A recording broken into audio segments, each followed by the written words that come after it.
अब इधर तो किससे करूं? चलिए, क्वेश्चन नंबर में doctor Dayaram Parmar, doctor Dayaram Parmar, doctor Jaswant Yadav. जल्दी पहुंचो, पहुंचो सीट पे। मेरी तैयारी तो रखी रह गई सर, मेरी तैयारी तो रखी रह गई सर। अब मैं क्या करूं? रहने दो। नहीं, सब हो जाएंगे ना, उसका समय बचेगा तो मैं पूछ लूंगा। माननीय अध्यक्ष महोदय, हाँ। खंड 1 एनएचएम के अंतर्गत Rajasthan contractual hiring to civil post rules 2022 में कुल 39,580 पद स्वीकृत हैं तथा नॉन सीएसआर के भारत सरकार द्वारा अनुमोदित पीआईपी में 3,900 पद स्वीकृत हैं। संख्यात्मक विवरण परिशिष्ट अ पर संलग्न है। Rajasthan contractual hiring to civil post rules 2022 के अधीन कार्यरत कार्मिकों को नियमित किए जाने का प्रावधान उक्त संविदा नियमों के नियम संख्या 20 स्क्रीनिंग में किया गया है, जिसकी कार्रवाई प्रक्रियाधीन है। प्रदेश में एनएचएम के अंतर्गत कार्यरत स्थायी तथा संविदा कर्मचारियों का संख्यात्मक विवरण परिशिष्ट ब पर संलग्न है। खंड 2 वित्त व्यय 1 विभाग राजस्थान सरकार द्वारा राष्ट्रीय स्वास्थ्य मिशन एनएचएम अंतर्गत पात्रता रखने वाले कार्यरत कार्मिकों हेतु संविदा पदों के स्थान पर विभिन्न सर्वंग के कुल 4,518 नियमित पद सृजित किए गए हैं। विवरण परिशिष्ट स पर संलग्न है। Rajasthan contractual hiring to civil post rule 2022 के उपनियम 20 स्क्रीनिंग में पात्र कार्यकर्ता कार्मिकों के नियमितीकरण का प्रावधान निहित है। विवरण परिशिष्ट द पर संलग्न है।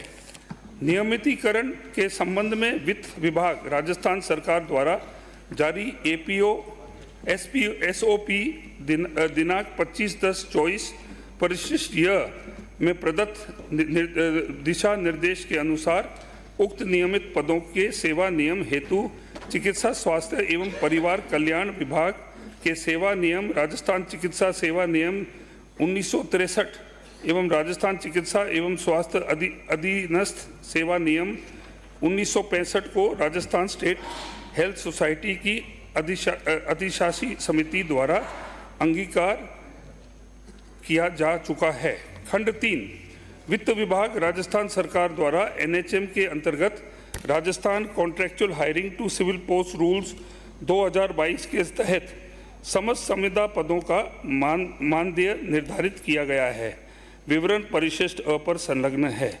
Rajasthan contractual hiring to civil post rules 2022 के उपनियम 13(1) मानदेय एवं अन्य सुविधाएं में प्रतिवर्ष 5% मानदेय वृद्धि का प्रावधान है, जिसके अनुसार कार्रवाई की जा रही है। खंड 4 एनएचएम के अंतर्गत संविदा कार्मिकों के रीलोकेशन किए जाने हेतु विभाग द्वारा रीलोकेशन पॉलिसी क्रमांक 250 दिनांक 19/2/2024 जारी की गई है। विवरण परिशिष्ट र पर संलग्न है। माननीय सदस्य। माननीय अध्यक्ष जी, जिन संविदा कर्मियों को जैसे फिजियोथेरेपिस्ट है, असिस्टेंट है, रिहेबिलिटेशन वर्कर है के पदों पर नियुक्ति दी गई, इनकी योग्यता व कार्य समान है, फिर भी रिहेबिलिटेशन वर्कर का वेतन, फिजियोथेरेपिस्ट का वेतन कम क्यों है?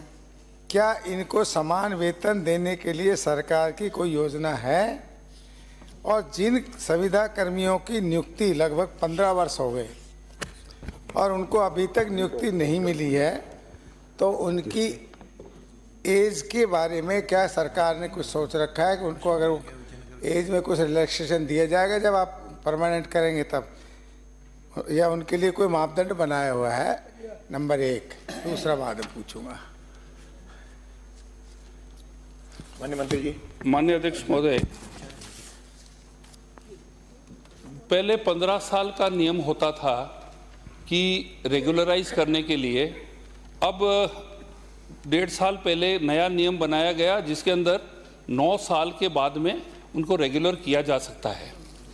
अभी जो एनएचएम के अंदर जो गैप फिलिंग है, स्टेट जो है वो अपनी रिक्वायरमेंट बताता है कि हमें टेम्पररी बेसिस पे कितने लोग चाहिए, और एनएचएम जो है नेशनल हेल्थ मिशन वो 60-40 की रेशियो पर हमें 60% वो उनकी सैलरी देता है और 40% हम देते हैं। अभी जो कॉन्ट्रैक्चुअल जो हैं टोटल वो 39,580 पद है। इसके अंदर अभी और भी रिक्रूटमेंट ऑन है। इसके अंदर जीएनएम 2,338, एएनएम 3,058 और सीएचओ 5,261 जो है ये शीघ्र ही आपके आ जाएंगे, आपके भर्ती हो जाएगी इनकी। इनके अलावा जो है, जो जैसे मैंने बोला था कि जो 15-16 साल से लगे, 15 साल से लगे हुए हैं, और अभी जो 9 साल का किया है, 9 साल वाले भी जो आ जाते हैं अपने रेगुलर के अंदर, तो उसमें हमने क्या किया, पॉइंट सिस्टम कर दिया है। हर 3 साल जो है उसको 1 पॉइंट दिया है।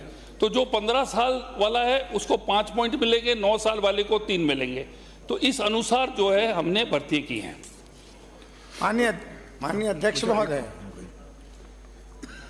ये सही है कि इन्होंने 9 साल का कर रखा था सबको, तो ये अभी तक उनको रेगुलाइज कर नहीं पाए। पर जिनको 15 साल होगी करते हुए, उनकी एज तो ओवर एज हो जाएंगे वो, तो उनके बारे में प्रावधान है, उनकी तो कोई गलती है नहीं, रेगुलाइज तो सरकार को ही करने हैं। तो ऐसा कोई प्रावधान है कि उनकी 15 साल की हो गए तो उनको एज में कोई रिलैक्सेशन देंगे कि नहीं देंगे? वाणिज्य मंत्री जी।